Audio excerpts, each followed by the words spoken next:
I just got done watching Joe Rogan interview Donald Trump, and let me tell you, those two did a really good job bouncing off each other. And I think Joe Rogan asked a lot of good questions during his interview.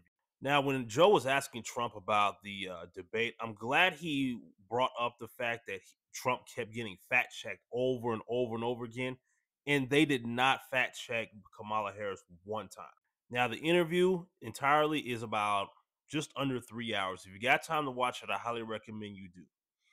And one thing that I will take away from this is that both these guys are very smart guys.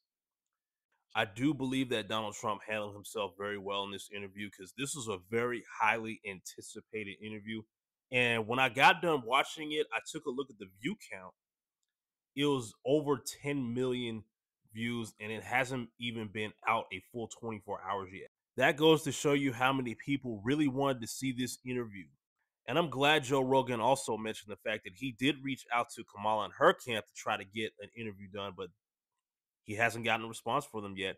And he kept saying over and over throughout the interview, like he would love to talk to her. He said he would just want to have a simple conversation with her, not really interview her and just get to know her as a person because he feels like Americans don't really know who she is. And I agree. I do believe that Donald Trump did a really good job explaining what he wants to do if he wins the election in about a week or so. One thing I did agree with getting rid of income tax potentially. If he can pull it off, hey, I'm all for it. Also putting tariffs on, foreign imports and things like that and preventing a lot of these cars being manufactured overseas and brought into the United States where they'll outsell a lot of the cars we have here.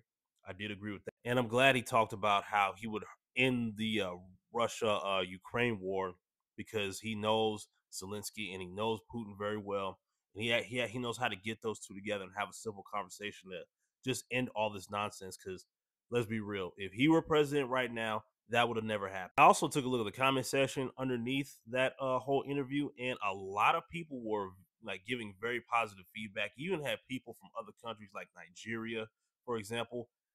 They even took a look at this interview and they were very pleased with everything they saw.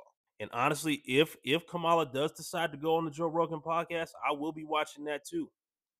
Really to see how many people give him some negative feedback and how many people talk about how much they do not like Kamala's ass and how much she kept trying to dodge questions and not answer questions like she did in her last like rallies, and especially that thing she did with CNN and Anderson Cooper kept checking her ass. So yeah, I really enjoyed listening to this interview, and I think a lot of people did because it is getting a lot of positive feedback, and the viewership is going crazy. I think it'll probably hit 100 million views before this weekend is over if I were to just guess. But let me know what you guys think. Did you watch the interview? And give me your thoughts on it, and let's talk about it down below in the comments.